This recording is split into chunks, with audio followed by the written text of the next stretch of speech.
Welcome to Nevermind the Furthermore. Wait a minute, this music isn't right, the scene isn't right. Hang on.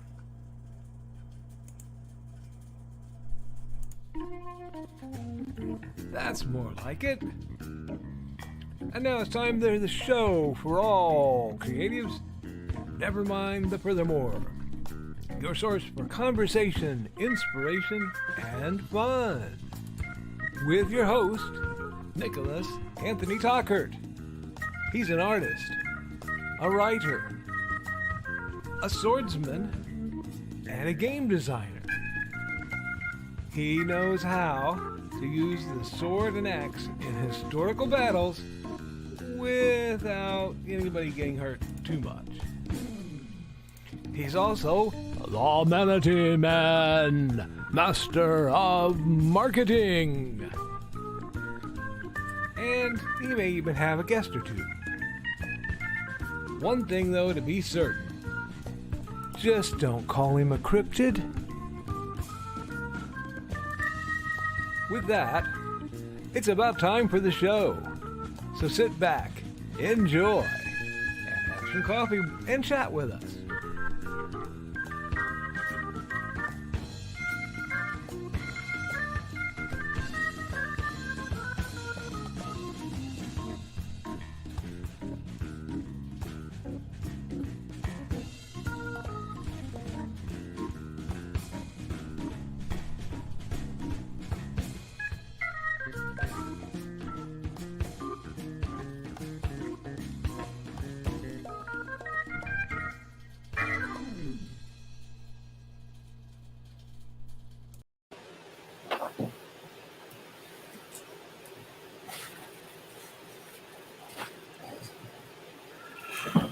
Good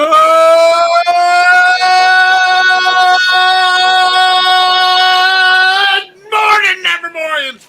I'm your host with the most, Mr. Nicholas Anthony Tockert, bringing you yet another episode of Nevermind the Furthermore. Hold on, I don't want to lose my hat.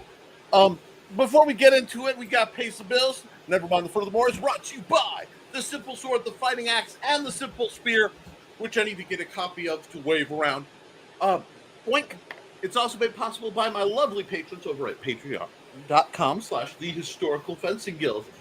I may gladly take pay advertised plugs. If you have something you want me to promote and you want to throw some money my way, we can talk about it. And on the off chance you actually just want to give me money for being your wonderful source of morning mayhem, feel free to throw some money at paypal.me/Nicholas Tockert. Now, it seems like I'm blasting through my intros. That's because something far more important than usual is going on, okay? Those of you who don't know this, I am not alone here in the studio today. Well, of course, with Lydia glaring at me, I'm never alone. But, and the spirits of the undead and the voices of my guild. Anyway, y'all shut up. Shh. I got somebody important, so we're going to hop into that. Let's see if I can get this gizmo to work how I want to do it. Do we want to do big? Do we want to do little? Let's try this one. Bam! That's right. I'm going to make it supersized. Hope everybody's doing good. Hi, Richie. Hey, Nick. So when's the important person supposed to get here? Oh, you see, that's... Folks, he's opening. First thing out of his mouth is, and behold, Richie can manifest imposter syndrome. We love it. Now, there is a huge pile. Everyone is excited to see you. So I need to adjust this just a little bit to see all the many. Richie can't see. Well, actually, you can. You can see the commentary. Yep. So this is great. Let me scroll on up, and we're going to blast through. No! I have silenced you, phone. Be silent. Hush. Say no words to me. Speak no more. I know there's a Shakespearean reference in there, but it's Much Ado About Nothing, and I always get distracted by Much Ado About Nothing. Okay, so, unlike everything else, we're going to blast through the comments real fast, and then we'll talk to Richie. Joe Bachman says, good morning, happy hump day, everyone. Happy hump day. I want to get through this so we can talk to Richie about stuff. Wait. It's Richieception. There's too much Richie. The power is overwhelming. The glory of that man. Okay. Hi, Rich. Hi, Rich. Okay, everybody. Good morning, Nevermorians. Oh, sorry, I think I've had too much coffee. Sorry, Channel Nick. That's right, Channel your inner Nick. Feel the fury. Blaze forth. Go defiant. Richie is. It's only taken me, 12 years? Richie! Come on! Longer than that. Shoot. Anyway. Go. So let's get through their comment. And Richie, feel free to comment and bullshit. I mean, pardon my French. Get in on this because, you're more than welcome to. Carl's got his writing done, formatted, on his newest book, approval for it. Lulu is having a 15% off special, code Fright15 for the rest of the week. I need to look at Lulu.com because right now I have too many of my eggs in one basket. Oh, Richie, where are you planning to publish through? KDP? I'm going to try. Okay, so the anthology is probably going to be KDP. The Where, I think I'm going to try Kindle Vella because of the ongoing how episodic it can end up being, and it will allow me to get the pieces out there with a little bit more alacrity. Okay. Because, that's a huge project. And once I've placated our chat, because as somebody who hangs out in the chat, you know what happens if they are not served. If we do not pay homage to the chat, they will destroy us. I fear them as much as I love them, which is how all things should be. Let's see. Michaela, who I also fear and love, posted a motivational morning missive this morning. So please check that out. It's on author Michaela Jade channel. And we've got Joey saying, actually got some coding done and more of the work in progress. Yes. I wish you could sleep, Joey. I'll turn my head and you guys blow up the chat. Yep. Okay. More greetings. Yeah. Rich is awfully quiet because he was talking to me. Oh, sorry. About sleep issues, Joe. Mine have been different since retiring. Understood. 3rd year of non-productive member of society. Leech off of us. Suck it from our veins. Anyway. Change in weather this time of year normally gets me. I just need to remember to start taking a sleeping pill at night. Oh, okay. This is when it gets cold and then I can sleep and think. My legs won't work. Everything shuts down, but I can think. Which is why I'm very animated, but I'm not moving to my chair. Richie, this time of year actually makes me more awake and gives me more insomnia. Yeah, I get that. This time of year calls to my Viking blood. This month, which some people call Halloween or Samhain, I call my busy month. And please don't, stare at my phone and pray that it's not ringing from somebody having done something stupid. So it's like I want to prowl at night when it hits a certain degrees because, like, the evil orb in sky. I've moved a few degrees south, and it's just enough that the evil orb in sky is far too much for my innate hill swamp dwelling, mossy backed semi-amphibious nature. So yeah, this is a weird time. The veil gets thin, and those who have to stand in line have to stand in line. Yeah. Even though officially I'm retired. I tell people. Just because we retired doesn't mean that the rest of the world is going to recognize that. That is true, too. 2 minutes to showtime. Don't forget that the volume down at the end. Shh. Quit giving away my secrets. Hi, Blue Teddy. Alrighty. Everybody's greeting. Didn't turn it down enough. Pick self off floor. That's right. Alrighty. Woo! Comment dump. Hi, Rich. LOL. Well, that explains why Rich took off. Off, dang phone. Yes. There's Michaela. Michaela's bounced in. And Michaela got 5,000. People who can type that well amaze me. 5,328 words. I thought she had a wrench. She did. Facebook. Okay, she's posting from Facebook. No problem, Carl. It was a nudge. Okay. Looks like we've caught up with the comments. Guys, this isn't an invite to... I'm not bashing. I just want to talk to Richie. And we're both far too civil, so we'll put... Oh, wait. So I shouldn't call you this weekend about the lonely ghost I sheltered during the week. DM me if you're not kidding, Johnny, and we'll talk about it. And yes, that's Johnny Cage. I love Johnny Cage, amazing artist. Okay, cool. And coming in November. I thought people weren't supposed to. Anyway, Waiting on a Star by Donna Carlene. Ooh. There you go, dropping big announcements. Now, before we get anything else into this, Richie, I'm not sure. Let me see if that's that. I felt like we were a little too leading on them, so let's give ourselves some space. Richie, I didn't do it. woo! My bowl of oatmeal landed bowl side down. That's never happened in about 42 years. So the rest of my breakfast is way over there. Anyway, so Richie, tell me, what do you do? Tell me about yourself, because I know you, but they don't know you. So tell us about yourselves.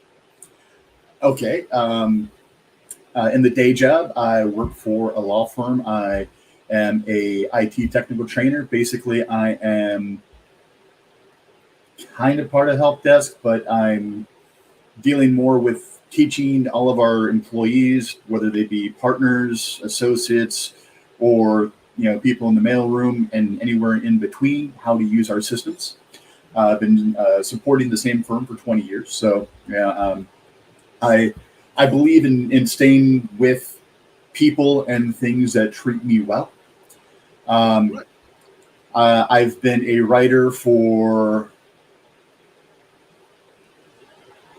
since I could hold a pencil, so 44-ish years. I've been a storyteller since shortly after I could speak. Apparently at the tender age of 2-ish, 3-ish, I was able to cobble together such macabre tales that my sisters, who were 4 and 9 years older than me, were too scared to sleep in their own beds. So one can say horror is my jam. I've consumed voraciously horror, fantasy, sci-fi, and all weird things in that vein, in both a visual medium and a written medium for as long as it's been presented to me. I was reading King while I was still in grade school because my mom had tons of Stephen King books laying around, so I just picked them up and start reading. So, and then whenever I got sick, which when I was younger, I got sick from school a lot, Mom would buy me a novel and set me up on the couch and go back to work, because that's the way things had to work in the 80s. Yeah. So I did a lot of reading as a young child.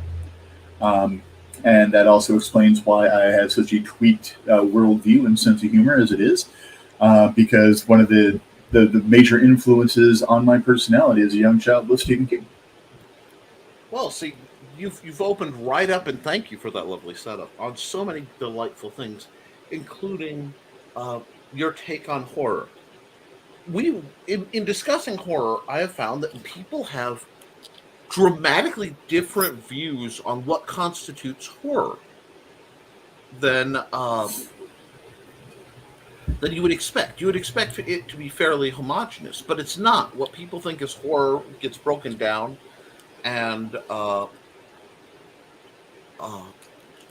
the thing about horror is it is very subjective. It always is, always will be, because you always have those who stand the line, and there are individuals who are out there who can take the paranormal stuff that's coming at them and stand as the Gandalf figure. You shall not pass.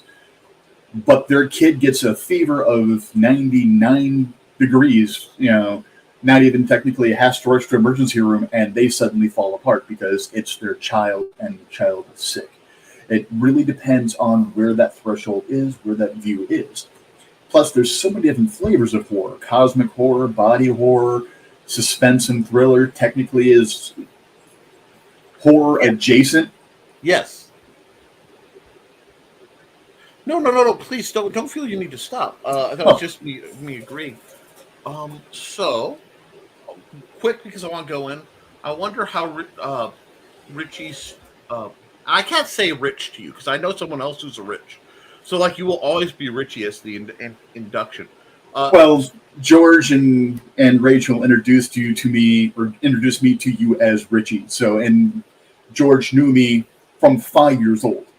yeah. So So, it's kind of I'm referring to my lovely nephew George, who's 10 years older than me. It gets complicated, but and anyway, has been one of my best friends since we were 5.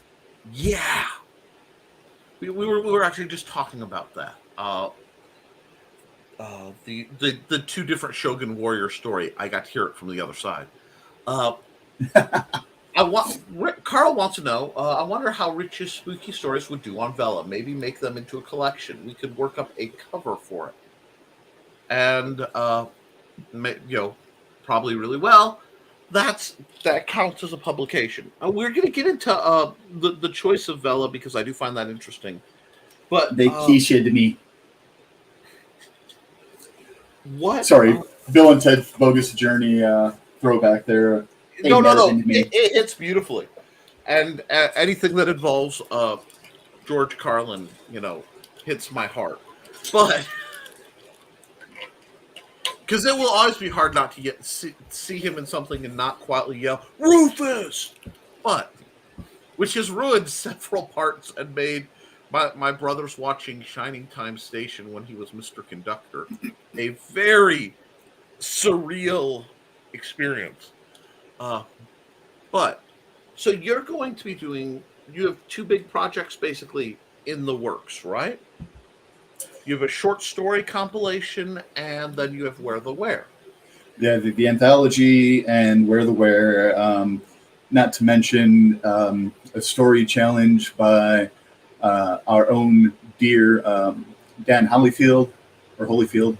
I never asked how he pronounced that last name. I believe it's Hollowfield. But funny enough, Carl invited me to watch Tidbits and Scribbles oh so long ago. Watching Yes. that, I saw Dan on screen, and I'm like, why does that name sound familiar? Why?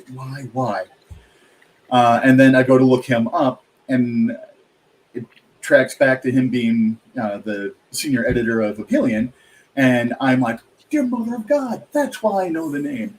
Yes. I have used his Writer's Challenge story hooks as a Jumping kind of a point. primer for the pump Yeah. for many exercises and things that I would do because I would just like, okay, I've got nothing in the tank. I can't think of anything. Let's take this. Where can I go from there? So one of the prompts that is stuck in my brain and will always be stuck in my brain is probably my. If it's not my favorite, it's very closely tied with a couple of others. I hate to kill a man for bad manners, so I was really happy when he took a shot at me. Yes. I have used that to start an idea rolling for so many stories it's not even funny. So Dan's put that challenge out to me as well. So I've got that. I've got Where the Where, and I've got the remastering, if you will, of my stories from Every Photo Tells. See. I'm really because Richie is a participant in Leafy Moss, which is my little holiday where we exchange ebooks.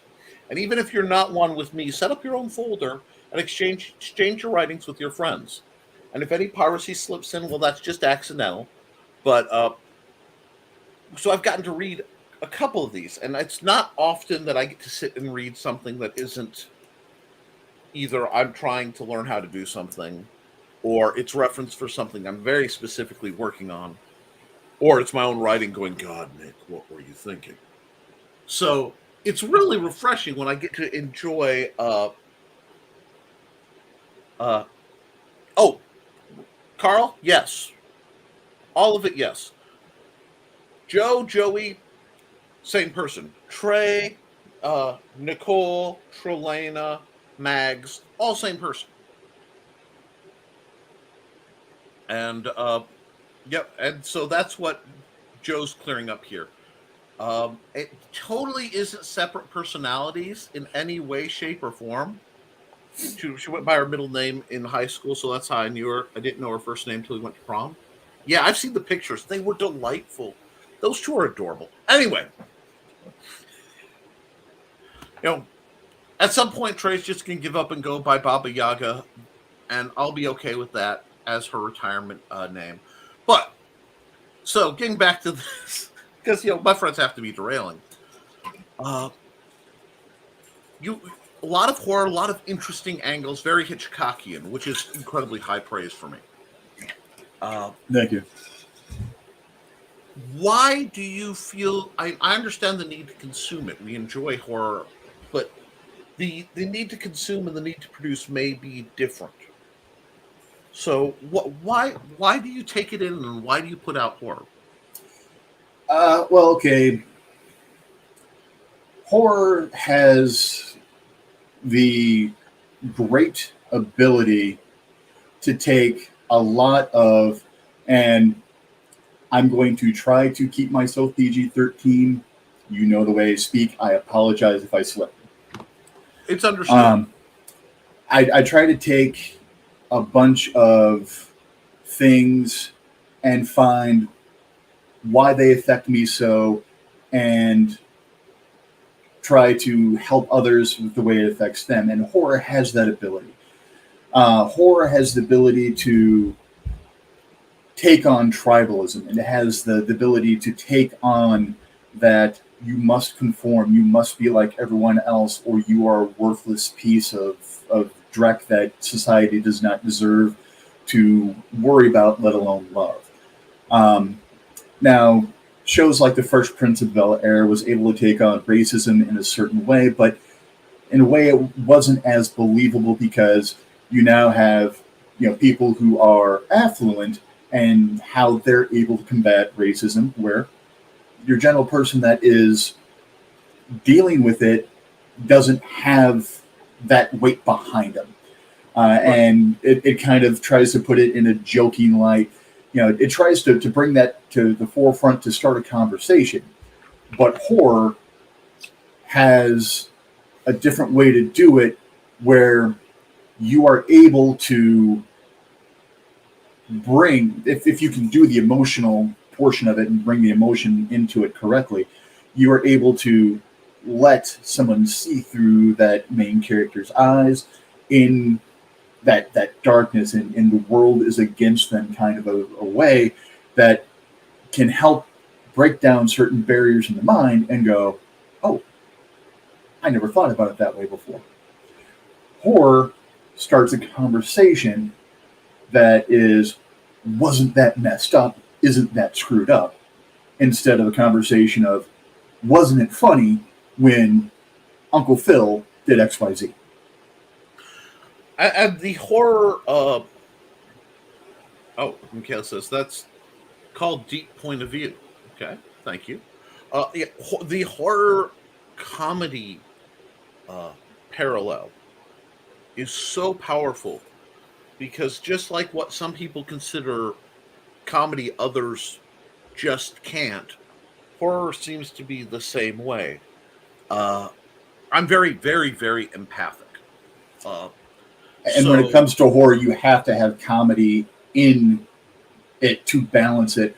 Otherwise, it just becomes torture.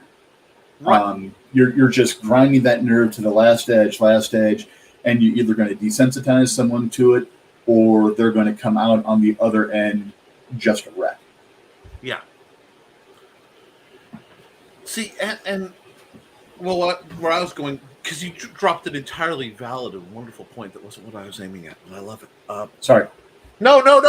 It's like, okay. I have to put that there for a second because oversensitization. I'm still working with definition, because, like, for me, I consider the really embarrassing comedies. I don't know if that where the character is. For me, that's almost more horrible Yeah, where they rely on the cringe of, you know, the really horrific fish out of water creates such a horrible gaffe, and you know everyone's laughing at. But then again, you know, we're the more geeky side of that. We've been there, so we know. Yeah, we might not have been in those exact shoes, but I mean, we've been in similar situations where we know what it looks like when the entire school is looking at us like, did he just pee his pants? No, someone just squirted a carton of milk on me. Yeah. You know. I think I don't know if this is a term for it, but I call it the Umbridge effect, because most of us have seen Harry Potter at this point, and if you talk to people, you know, about the villains in Harry Potter, there are some truly despicable, you know, obviously Voldemort, all this, but when you hit Dolores Umbridge, everybody hates Dolores Umbridge far more than Voldemort, because hers is a type of malicious evil I think we've all encountered. Voldemort, very rarely do we meet the mustache twirling. I don't know if that should be offense or compliment that phrase sprung to mind looking at you, but mustache twirling, behold, I'm going to destroy and conquer the world. I'll get you, Dudley Do-Right. Yeah, you don't get that evil, but the malicious, incompetent, cutesy evil, I think we all have. And maybe that's why, for me, I realized I laugh at some horror movies that I really, you know, this is supposed to be terrible, but that's funny. And especially the comedy horrors like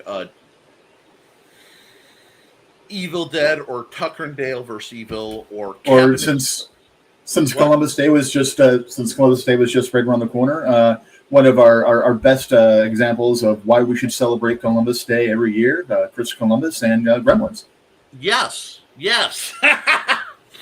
But, you know, I find that flips sometimes, and it's an interesting, the balance of comedy and horror. Wow. Okay. Michaela says she just realized there's Jack Daniels in her fridge. Why am I sober? I'm the wrong person to point that at because I will actually give you a number of reasons why you should be. But we'll just let that go. Getting back to it, horror and comedy. How do you approach? Because for me, there was a bit of irony, which is almost a type of comedy. Irony is very much a hidden element. Save that for Friday, honey. That's right, Carl. Of horror and that comedy horror blending point.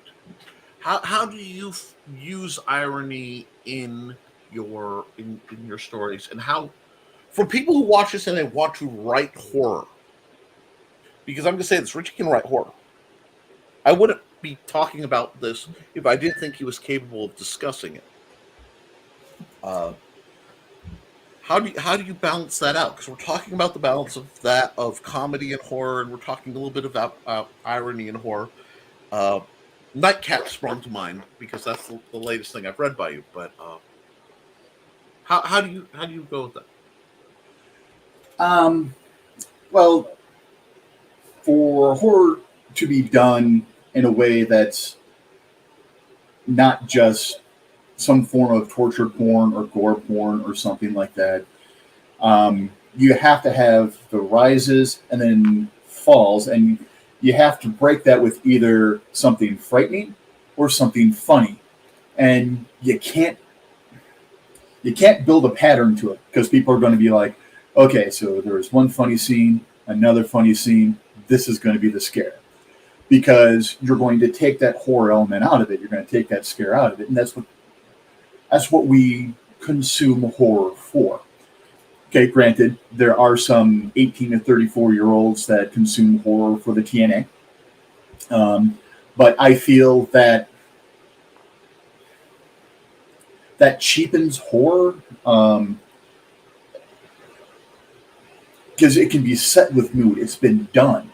It was done back in the 30s and 40s with the Universal monsters in such a way that they didn't have any of that stuff in it whatsoever. Now, granted, audiences change and you're trying to draw people in, but and I don't mind it for the folks that need it, but having an overly Baptist wife that does not like to consume that kind of thing, that limits my options for modern horror to be able to see. I've got to find out whether or not it's,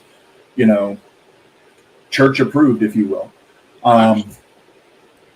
Because, a happy lifestyle with my wife is a hell of a lot more important than, a 5-second shot of someone's breast. Right. Um, you've walked into a trap I didn't think you'd hit yet. Horror does tend to speak to mores. Horror roots in a lot, I think, fairy tale more than modern horror roots in fairy tale more than just about anything else. Because the classic fairy tales, if you've actually read them in their original glory, they were cautionary tales meant to scare people into having the proper behavior. All of our boogeymans, all of our Hansels and Gretels, all of our Little Red Riding Hoods, the original Sleeping Beauty, that is truly horrific. Because of the subjects that it broaches and stuff like that. Happily Ever After is Disney. And Disney still manages to bring some of the scary elements into it, but they sanitize it greatly.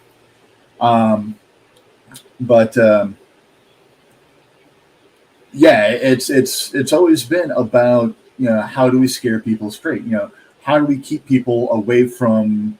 How do we keep the little kids away from the river? Oh, we tell them that there's a river monster and then that's going to eat them and swallow them up and drown them. Oh, hey, Jimmy drowned in the river. Well, it's because he got too close and the Kelpie got him. And, there's actually a monster by the river that will pull me in and keeps you away until, you get to a little bit older and you realize, oh, it's just a, load of slop and there really isn't something there. But the other side of that is you and I know, because of our not intentional subvocation, that sometimes that type of stuff has a way to make something real happen. Yes. But that's another part of it is, dealing with all sorts of weirdness like that throughout my life. I have to have some way to share it and not have people try to lock me up for being insane.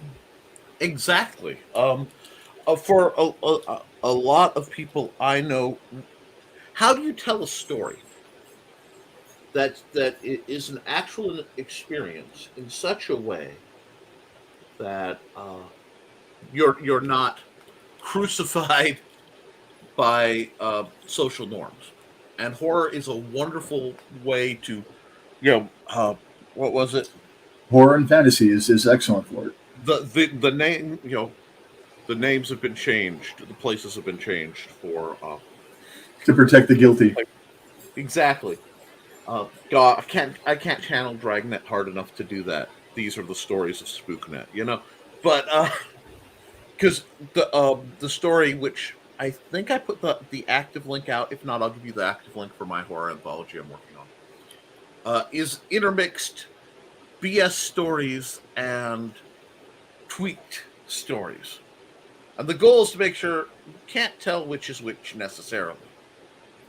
Well, that's the other thing is with horror, we are able to couch so much into the more fantastic elements. We can create that werewolf and use that werewolf to represent the jock that used to just bully the crap out of us in high school and find a way to get catharsis because we find a way to defeat it through the story. and we help others realize there is a light in the darkness. Because that's one of the reasons I don't do a whole lot of zombie horror, because zombie horror, Nihilistic? I don't mind consuming it on a occasional basis, but I can't mainline zombie horror because in most horror stories, there's a glimmer of hope somewhere.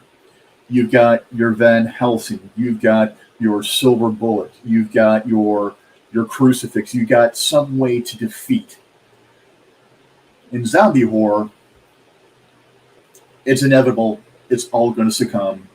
You know, unless you find a way to create a cure, because most zombie horror of the modern medium is, it's an infection that spreads from person to person and so on throughout whatever.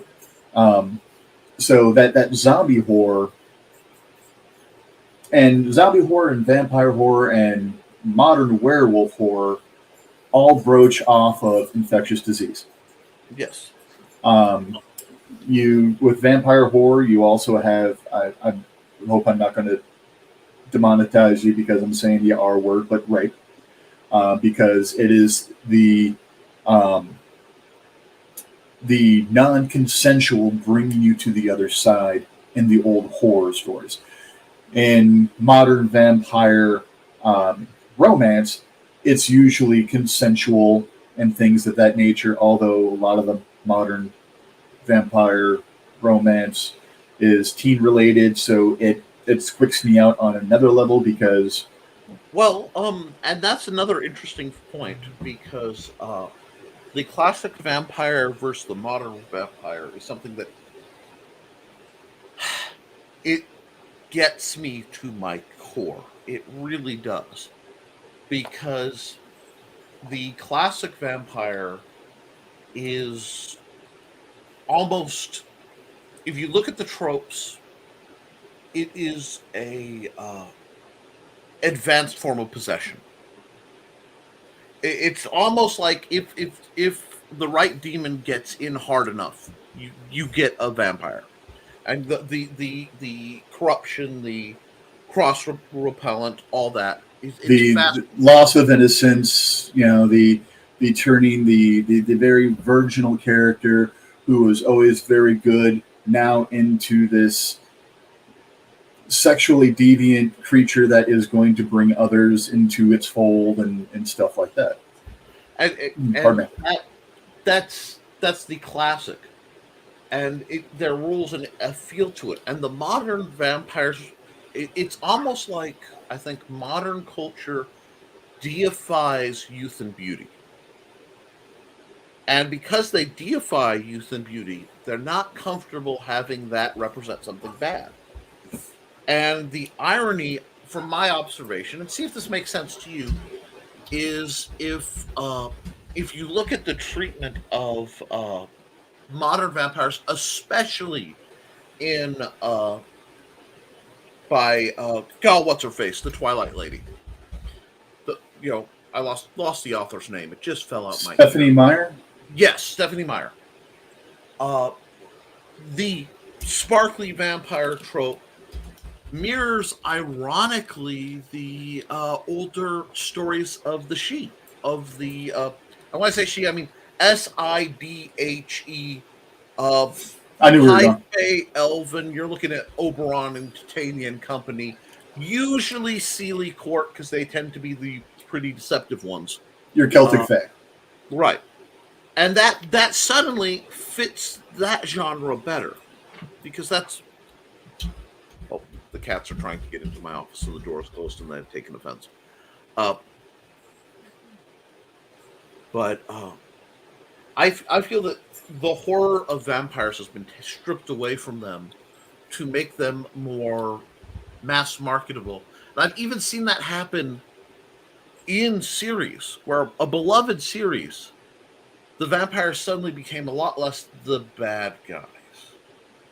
Now, you mentioned Disney, okay? And we're talking about horror. To have horror, we have to have villains. Now, Disney of late, especially, has led the new trope of redeeming or justifying villains, and I want to know how you feel on that.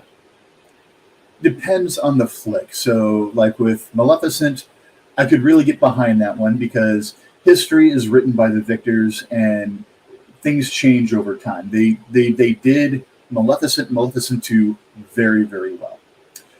When we get to Cruella, all it shows is that the world beat this poor girl down, and she just turned into a raising something that rhymes with my name.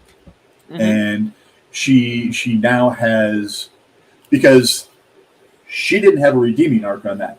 That's just her going down that slippery slope. Because right after that is where she goes into the 101 Dalmatians. So, or is it up to 1001 Dalmatians now because of how many different variants they've done on that? So it's that not so much. It's interesting to see how she got to there. From another writer's take. When you look at Hocus Pocus 2, and I know I just kicked the anthill for you. It's a great movie if they didn't involve the Sanderson sisters. Oh, you know what? I could totally. And people are saying bye, Michaela, and it's not that Bye, Michaela. Chat. Yeah, I've been running them up. There have been some great comments come by, but I want my guests to have the stage. The whole world is but a theater. Oh, wrong stage. And no. Alas, poor Yorick, I knew him well. Anyway. Alas, poor Yorick, I knew him, Horatio. 1,000 times I kissed these lips. Now, okay, and Carl's saying sometimes a slippery slope cannot be overcome. Makes for a better story, in my opinion. And that is a form of cautionary tale. My problem with Hocus Pocus 2 is one, They ate children. What? They ate children, finding a way to sanitize them eating children. Eating the souls of children. I mean, what we have here is one, I dislike when they take, if there's an established canon, and this gets me in trouble with some people, and they totally break without real explanation an established canon. Halloween. Sorry. Yes. Oh, I could get spicy and say Doctor Who. Anyway, but like I said, I could get spicy. I'm putting that on the shelf because that's a whole different universe. But when you watch the original Hocus Pocus 2, Hocus Pocus, the one that matters, one, it was a scary movie. Like there were actually some elements of suspense, of fear. It was very spooky. And they got far spicier than the second one did. But they flat out went to a guy's house because he was dressed like Satan, calling him master. And, the book bound in human flesh. I am astonished how the book bound in human flesh can somehow be kind of played off as the good guy in the second book, the second movie. That it felt like it was burnishing off frankly, the satanic lore, because it was there, and then they went to great lengths even to parody, no, I didn't say Satan, I said Satan, the ingredient in the second one. So there was a lot of odd cleansing of it. It's like Disney wanted to do a Charmed movie. They turned it more campy than anything else. Now the first one did have a lot of camp in it. Yes. But they made it too campy in the second one. They took a Sabrina the Teenage Witch, um, like Yeah. Archie comics flavor, and shoved it into Hocus Pocus, and tried to put some flavor of um, uh, Power Rangers into it, because the power of three, the power of family, the power of having someone who has your back, kind of a thing. Mm-hmm. It's I did like the fact that in the end, Winnie realized her sisters were more important than the power. But the thing is, it didn't go anywhere other than let me die. Yeah, there, and that's what And bugs. I think they really screwed up on the storytelling on that piece of it right there. Because Absolutely. there's no repercussion, and there's no actual real redemptive arc. It's, yeah, she did bad. Here's a cookie. Good night, honey. Yeah, and I see. I agree because I find that there were elements like I did not like the. I have to break this. The opening was the young ladies who played the Sanderson sisters young did a tremendous job. I want to put that there. Awesome They job, yeah. did a tremendous job, and I have no problem with that. Yeah, Um, taking those personalities, because those three actresses are forces to be reckoned with. right. Taking those personalities and finding a way to portray it from a preteen or just barely teen, point of view. Um, I really hope those young ladies go far in their acting careers. What it reminded me was I'm going to Harry Potter again because these two are poised in an interesting place between where the horror and fantasy overlap in my mind. The Hocus Pocus universe and the Harry Potter universe both deal with magic and a world that doesn't accept it, but there are real threats that affect the real world. So you could actually it's one of those. There's a strange Venn diagram that people don't talk about, Yeah, Harry but Potter has a lot of horror in it that people pass off because, oh, it's a children's novel series. right. No, there's a lot more in there that needs to be unpacked. And it does remind me a lot of early Disney, believe it or not.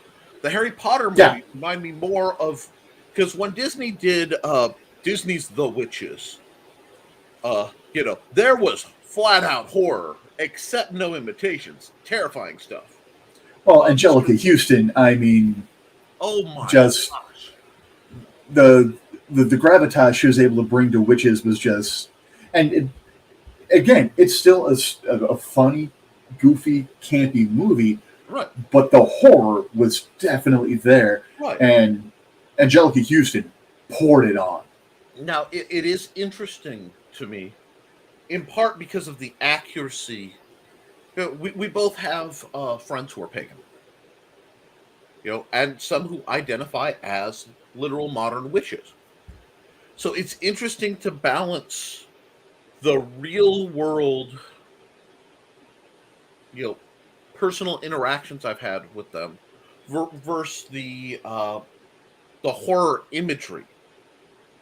And I think what's happening is as paganism is a more accepted religion, there's a retcon and a religious family, maybe is a way to put it. There's a retcon going backwards through horror.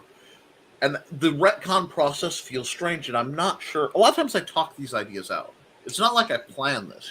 Well, that happens with a lot of things. I mean, look at what they did with um, the werewolf. It's Yes. Yes. in original myths and things of that. They were either pacts with the devil, they were special unguents that folks wore, or it was a wolf strap that they wore um, to change, and then it became and something that's more of an infection, and Or then you have to remember that there was a class where they were actually a separate species, where the werewolf was not ever really human. You'll find that in certain actually versions of the Bible, and you'll find that in the Irish telling of the werewolf. There is an Irish werewolf who may or may not have ever been human, because it's a result of, I believe, crossbreeding with folks from the Tiernan Oak.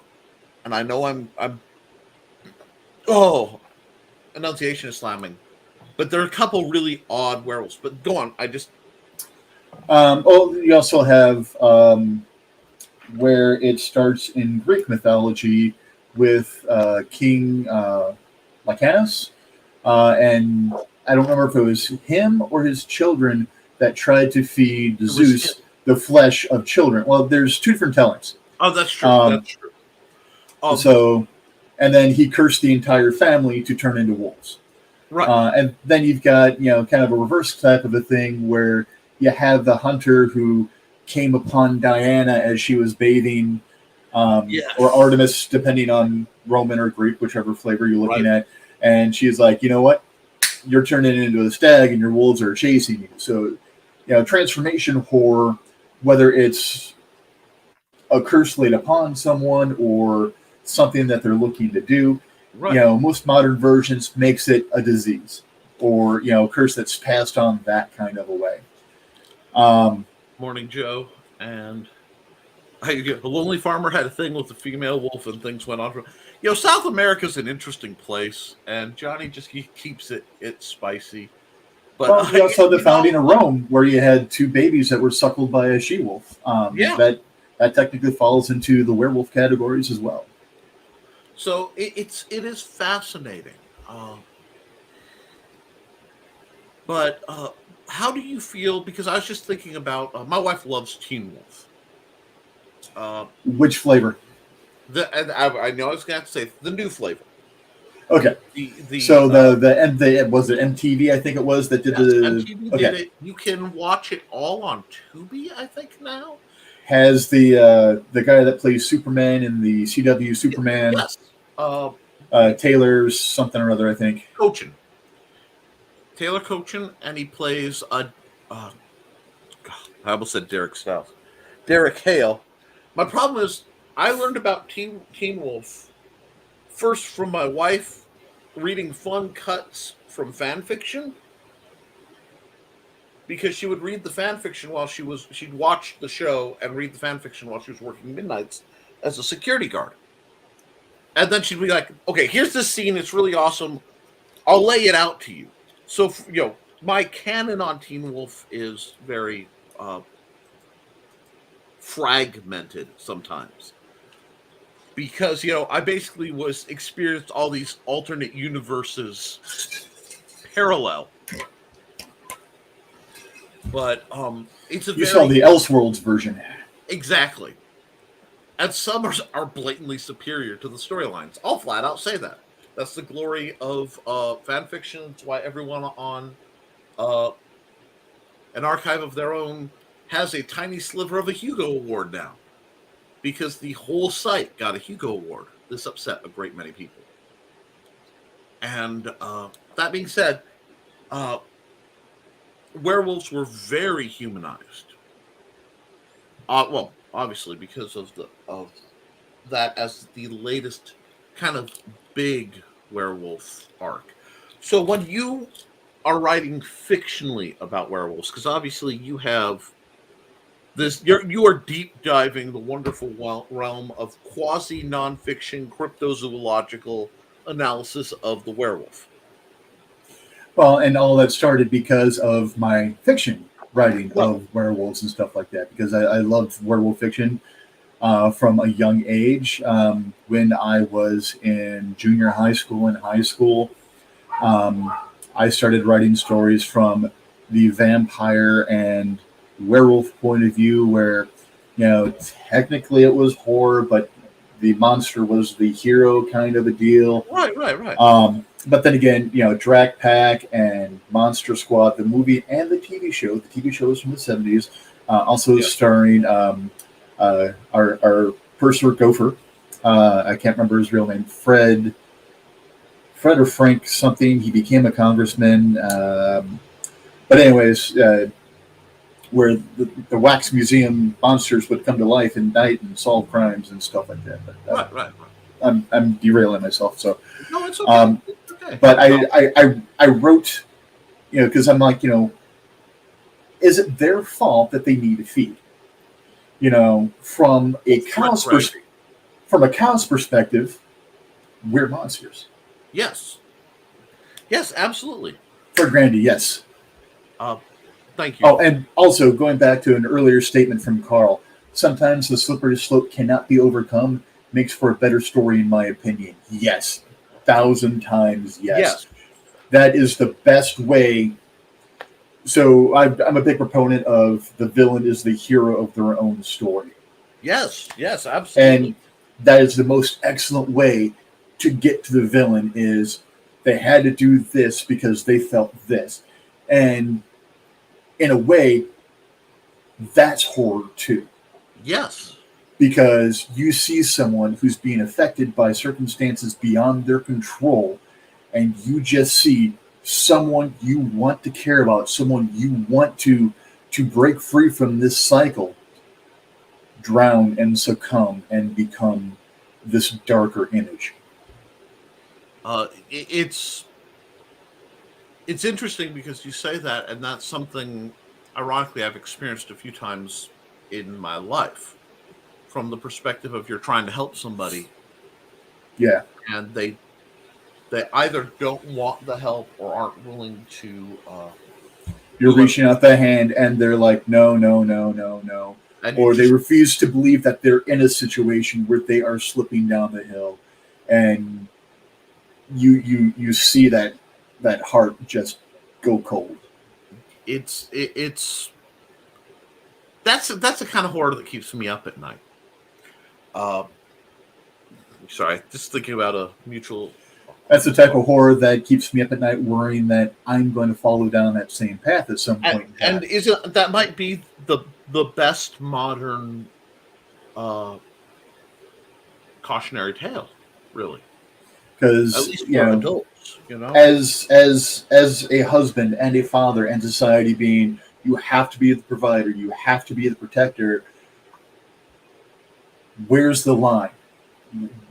When do I cross the line of I've shielded my kid too much and I'm now a villain to my child because I didn't give them the chance to bail themselves out? I've become a villain to my child because I have just kept them from so much. When did I become? Why can't I remember her name?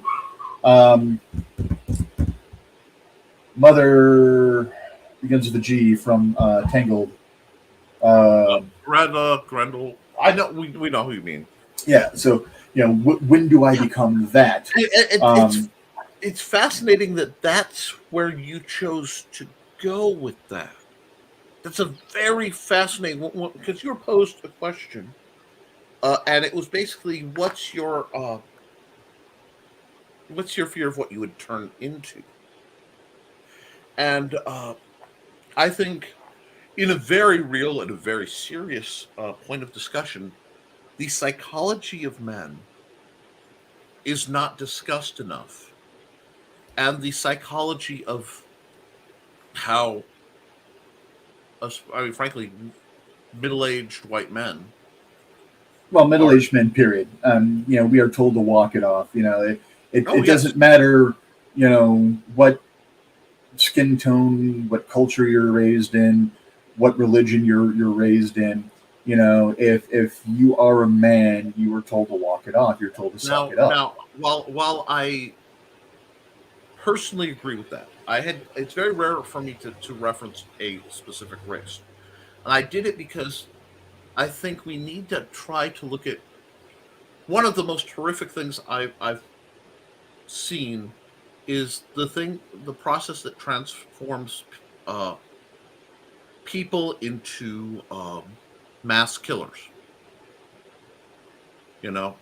And because they are mass shootings, especially, are uh, demographically white males between certain ages in the highest point.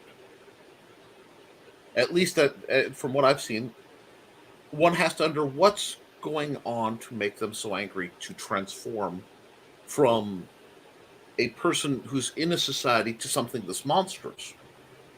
And I wonder if analyzing, there's a horror story there, both a real horror story and something that could be reflected through a glass darkly. And it's somewhere between. There's two sides of toxic masculinity. There's the being a toxic male where you are degrading females, you're degrading other males who aren't like you, and things of that nature. And then there is the toxicity where, again, we are told, suck it up, be a man, do this. You have to be a horn dog. You have to cheat on your loved ones.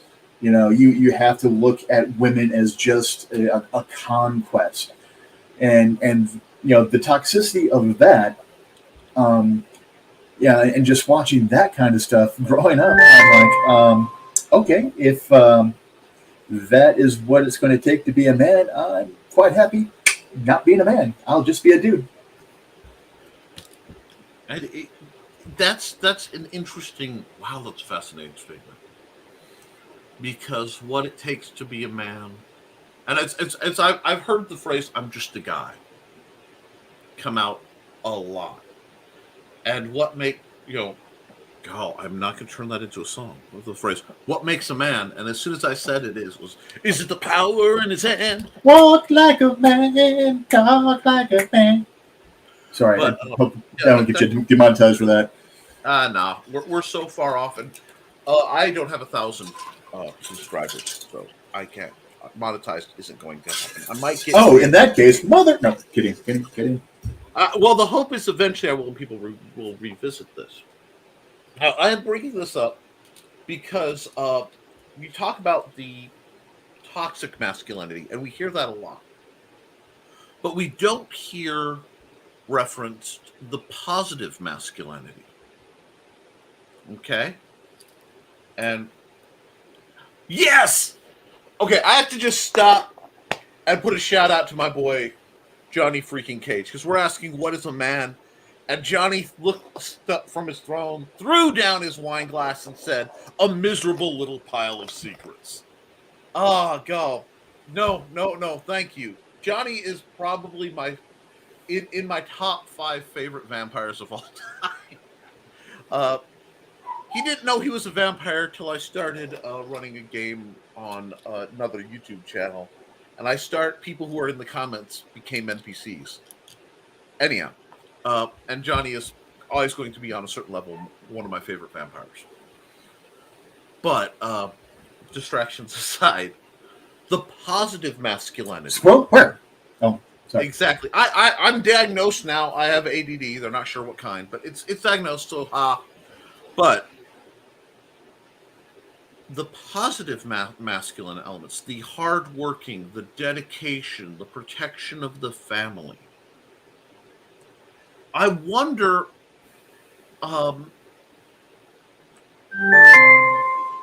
is that Ping Yu, by the way?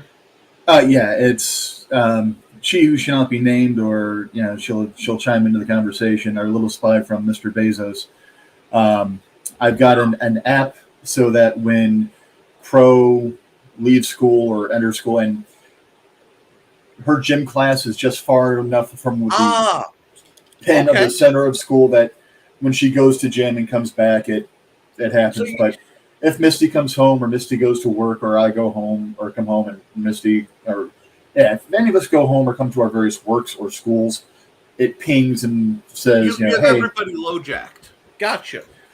Well, when you've got a 14-year-old child that is now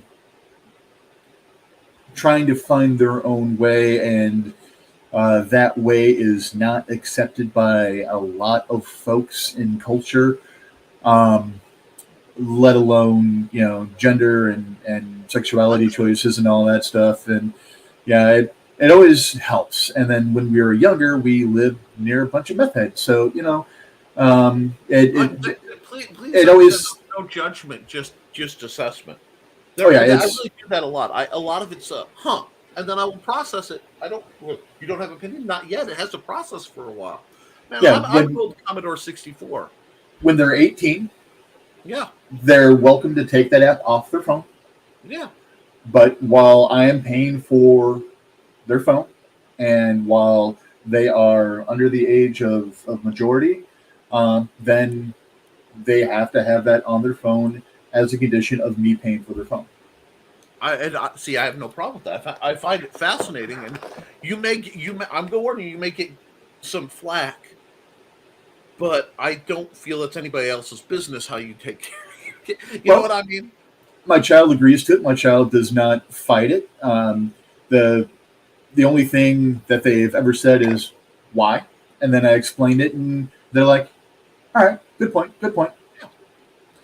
Now, I do find it's fascinating because it leads back into the point I was trying to make of in many ways the werewolf myth from someone whose perspective is toxic versus positive, healthy masculinity.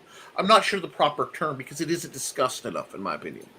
Well, And the I'm reason not for it necessarily is because you have too many people out there who just want to flag the negative, exactly because the white male has been on top for so long. And here's the thing: we never see our own privilege. We are only able to see other people's privilege. And at some point in time, if it's pointed out enough, we might be able to see the discrepancy. right. And um, all right, that's enough. You can stop that now. Sorry about that. No, no, Hey, no, no. Don't worry about it. uh, there. Woo, woo. So we'll be. Well, thank you for joining the show, ma'am. Your input is always We'll welcome. we'll just unplug her for now. No, that was fascinating. It's the first time I've had an AI comment on one of my programs that was, verbal. I get bots all the time. Uh, Blue Tay says your kid must always be where she says she is. Then, because my dad did that, I got annoyed mostly because I was rarely where I said I was. Yeah, it's well, we do it to make sure that they will be home, that they can get home, that they're not trapped somewhere or something like that, or someone didn't abscond. And okay, granted, my child is an outlier to begin with. First off, when they were 6 years old, they had longer reach than Nick. We and have video. there is a lovely PSA out there that on the Historical Fencing Guild. If somebody wants to link that, please do. I may try to in a moment, just for the pure S and G of it.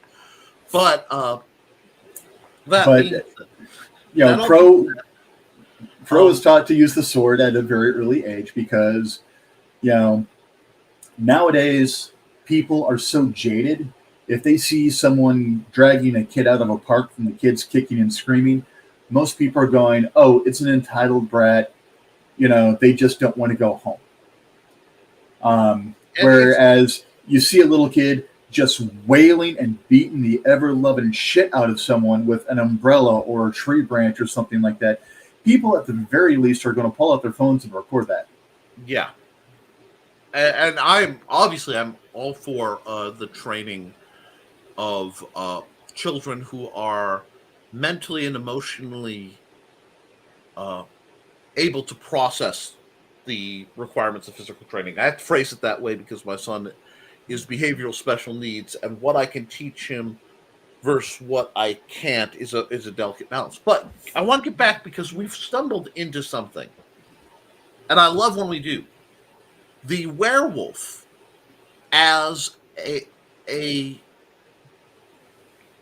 uh, reflection of masculinity, where if you take the character of the hunter,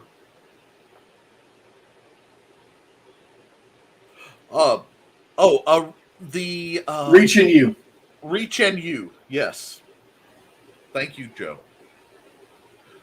The werewolf as a reflection on toxic masculinity versus the hunter, the father figure, the protector. Uh, there, it's there. I feel story writing stuff in the back of my mind, and I hate it because I can't jot it down right now. But Well, Red Riding Hood. Let's go there, because that is the perfect balance between the two. You have the predator and the big bad wolf that, the better to eat you with, my dear, and then you have the huntsman, who is that positive role model coming in to do this saving and defeat the monster. And depending on which flavor, sometimes it's just dispatches the wolf, or sometimes it is the he manages to split the wolf open, and Grandma and Red Riding Hood are still both perfectly fine inside, undigested. well, and that's what was running through my head was I travel in a lot of interesting groups. First off, I travel among uh, martial arts practitioners. I travel among veterans. I travel among both dangerous and deadly individuals. And the word a word that comes in my vocabulary that gets The because wolf versus the wolfhound. because of their wolves, there must be sheepdogs. And the line between the sheepdog and the wolf. Ah, hello, Caroline. I think you're new. Enjoy the conversation. Uh, uh, the line between what makes a sheepdog and what makes a wolf, and how narrow that can be. Yeah, the wolf and the wolfhound. Right. You treat either one wrong at the wrong moment, and you're missing fingers, at the very least, and that's if you're lucky. Right. But yeah, it's and that is one of the weird things about part of toxic masculinity is it is trying to mold people into trying to become the sheepdog or wolfhound, however you want to go ahead and phrase that. But more often than not, it just breeds wolves. I think I have to put a caveat on that, in that I don't think it effectively breeds wolves. I think it breeds coyotes that think they're wolves. It breeds scavengers and opportunistic predators who think they are in a higher weight class than they actually are. And Ish, yeah, ish. I don't know what the phone call is, but I'm streaming. But my point is, it's an interesting point to look from.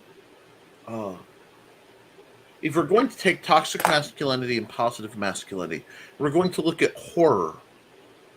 The paradigm is laid out almost perfectly here. When you look at let's go Van Helsing.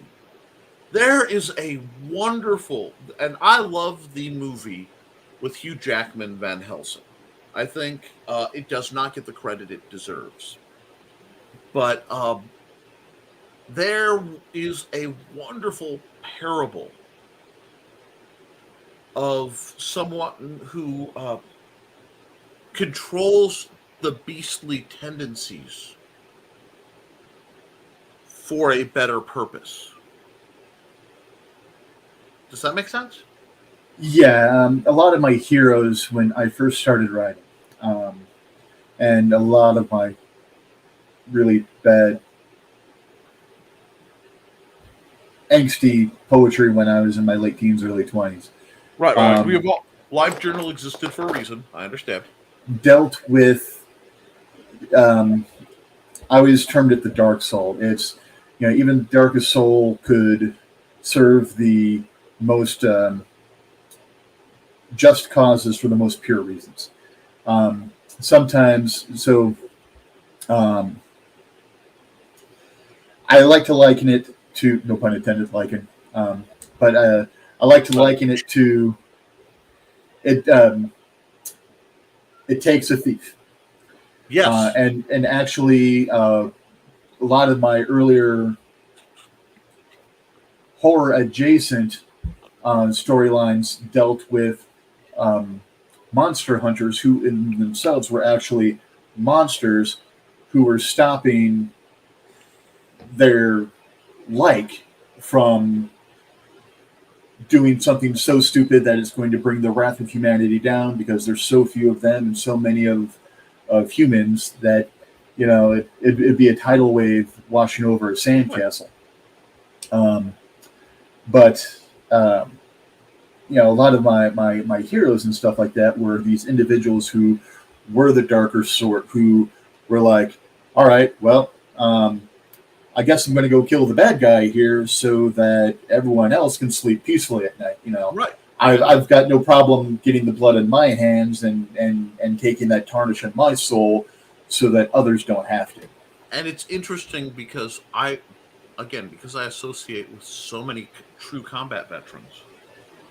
I see that as a type of sacrifice. And I see Yes. that not as villainous. And that is the exact framework of what a sheepdog should be. It is, as far as I'm concerned, a perfect description of what an anti-hero does.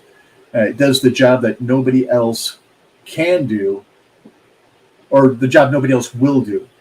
And that's where I find it interesting, because there is this caveat, and it's like, I know you can't seem to speak on the subject without putting a disclaimer, kind of, because we do sleep at night safely because rough men and women stand on the edge to stop horrors from coming for us. That's the reality of the world.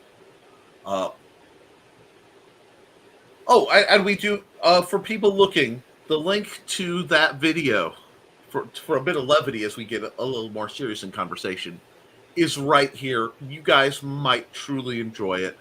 I don't know. I'm tempted to bring it up, but that might be crossing the streams a little bit. We'll see. I could probably do that, actually, but the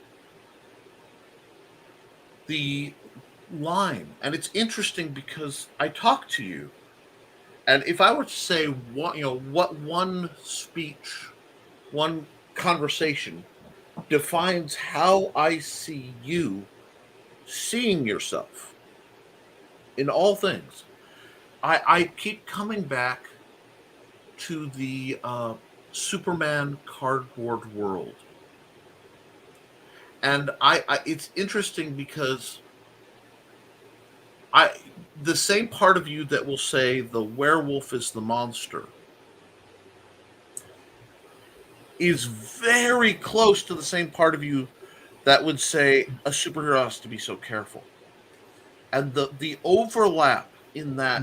One of my favorite series of all time is The Wheel of Time. Okay.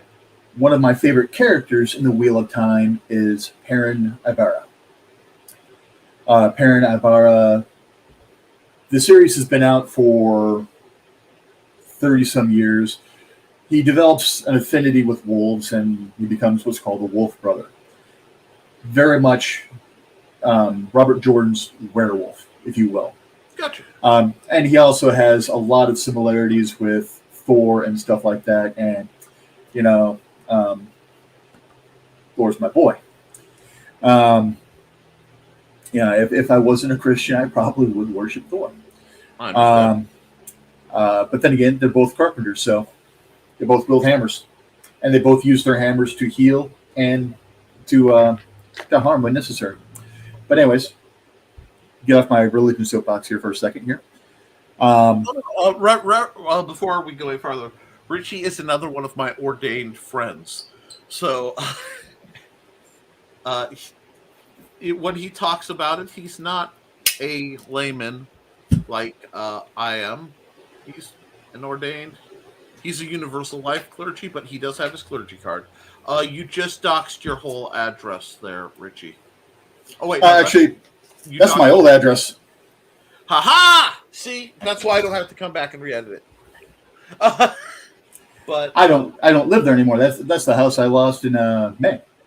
So okay, that's just for a second. Forgot. That's wonderful. If you see that, do you see? Because I want to phrase this right. Do you see the werewolf as a parallel for the abuse of your power, of letting your power run rampant? So the werewolf and well, one more thing about Perrin before we get to the question.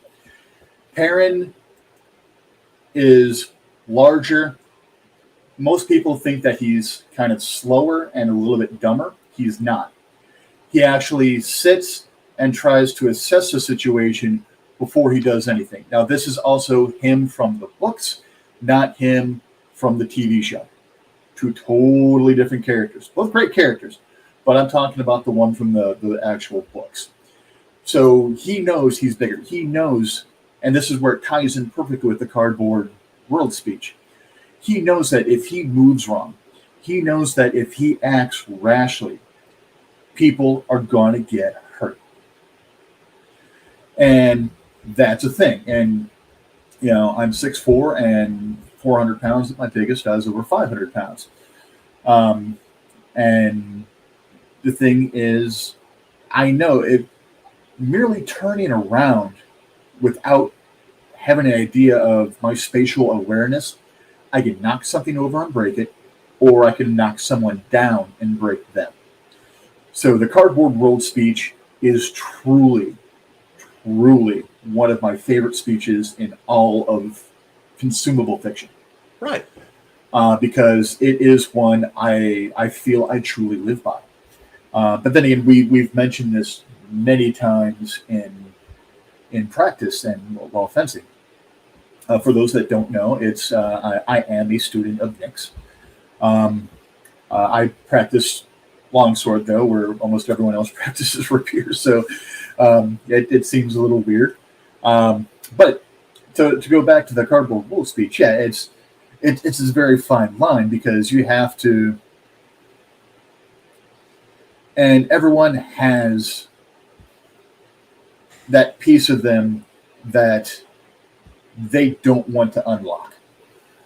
Right. And to go totally to left field here and go and back into vampires, Alucard from Helsing. Yes. You know, certain things will happen, and it's like, all right, bitch, unlock power 10. Yes. You know, and trying to keep those phases, and you know, okay, it's, you know, if I do something, I'm going to hurt someone, I'm going to scare someone. You know, I have resting thug face. So you know, it's I have had people cross the street because they're like, oh my God, this huge hulking thing is going to come down, or they're going to do something to me. And meanwhile, I'm just listening to music on my headphones, just bopping along, playing with my yo-yo. My tactical yo-yo at that.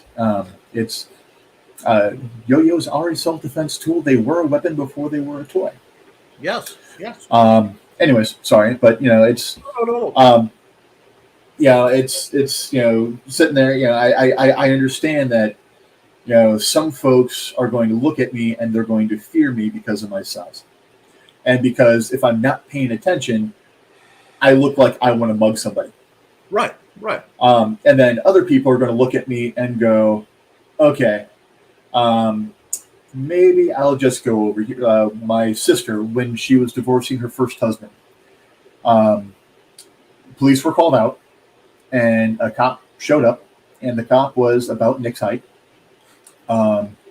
So he's looking at me. He's just 5'7". like, he's like, hell. So he's just looking at me, and then he's looking at the situation because you now have a brother defending his sister against an abusive husband. And I'm like, no, I'm here to keep them apart. I'm referee. And then, everything gets calmed down. The cop looks at me and then just pokes me in the chest. He's like, because if I come back, I'm probably not going to get a chance to do that. Because he figures that, when he comes back, I'm going to be in beast mode and just tearing crap apart.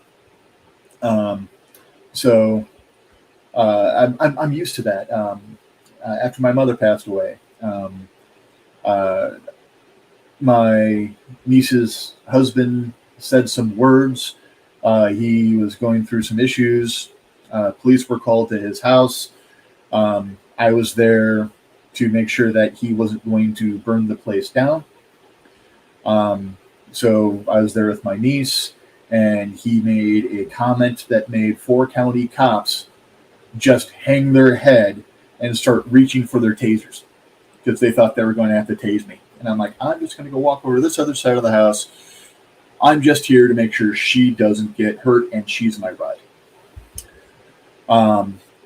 And you just saw 4 county cops just go, whew, they could easily take me, but you just have the large person. They're like, okay, when he gets into his emotions, when he goes too far, how many people is it going to take him down? Because, these people deal with on a regular basis someone that is, 5'3", skinny as all get out, methed out of their head, able to throw people my size around like a freaking rag doll.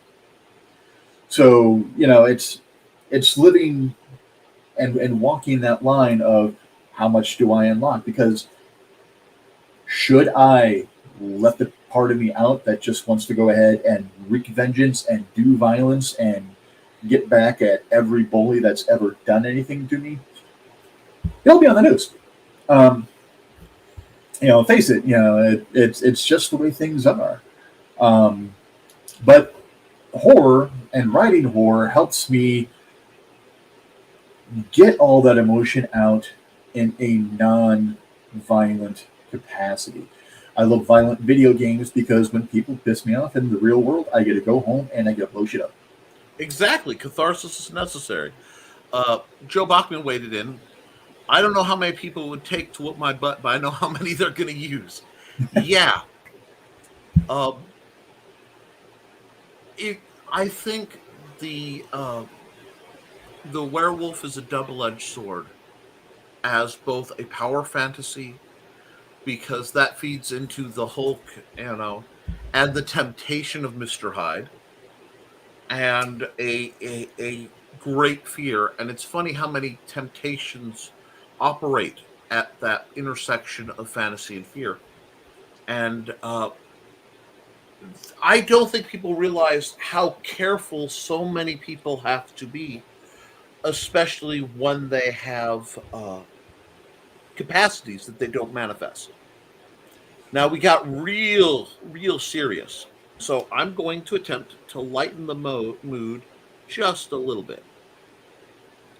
So let me see if I can do this. Share screen. Another good way to look at it is for the Doctor Who fans, the 11th Doctor. Yes. Devil, or demons weep when a good man goes to war. Yes. The phrase, a good man does not need rules. Today's not the day to find out why I have so many. But I do not know if the audio is going to process through. It's hit or miss when I try to do this. But we talked about something, so I'm going to share it. Let me know if the audio actually works.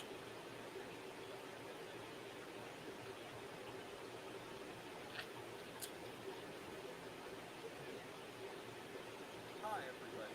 Occasionally, I get accused of sneaking a longer blade into a fencing bout. Is the audio coming through? I'm getting it. Okay. I don't know about the audience. some kind of. I've got longer arms than folks. This came up at an earlier practice, so Well, we're here settling we'll start this over again. with Max Audio, just in hopes that it works.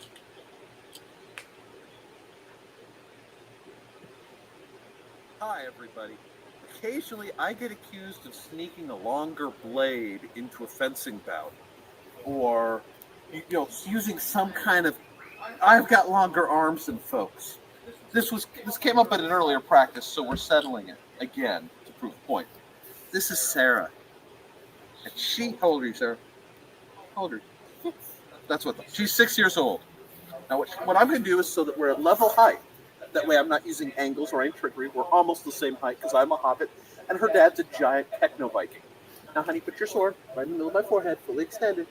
You hold the weight up, okay? Put it right there. Now, I want to show some people what I have to deal with. I caught a part of her coat. I am at full maximum extension, and I can flip her coat that's hanging down. And she still has some flex in her arm. Mm-hmm. So, I don't want to hear any gripe that I'm cheating, okay? Thank you. This has been a public service announcement from the Historical Fencing Guild. Support your local swordmaster. And she probably could have got another 2 inches if she would have actually held it fully straight. Yes, but I wanted to show that just in part because I think it was needed, and because we got real. Yeah, we were heading dark. Yeah, and I think it's necessary because that's the other thing about horror when you think about it. Horror for me isn't as important in the initial reading. Okay. Ooh, I got a jump scare. Ooh, that's gross. Ooh, and I'm saying reading because we are author centric here.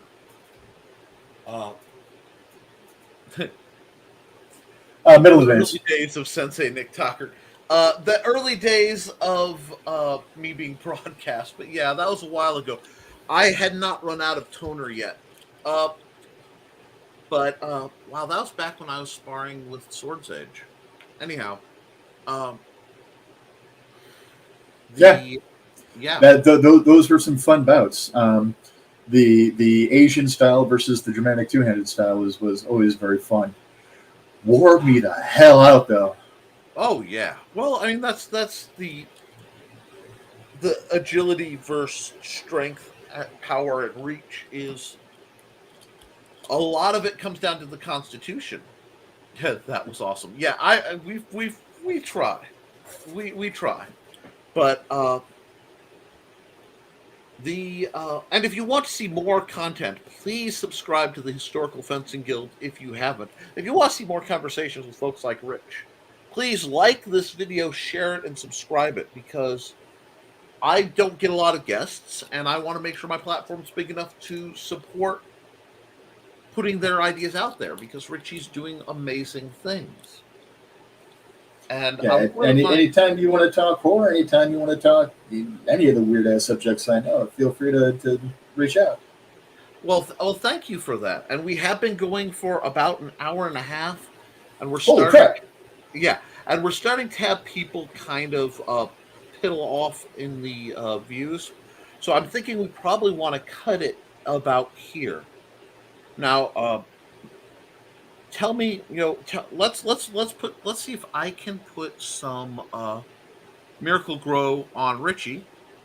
Oh, I can. Cool. Please, Richie, tell people who you are, where they can find your works, and maybe a date of publication so I can have a party. Name's Rich Asplin. Currently, you can find me on Facebook.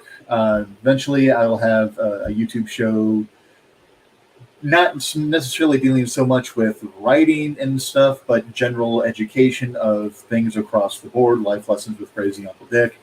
I am in the middle of writing and working on shows and getting some of those recorded. So that will be on YouTube. I will make sure that Nick has a promo for that when it finally comes out. I am working on an anthology of my short fiction that I put out to a cast called which I retain all my rights to it.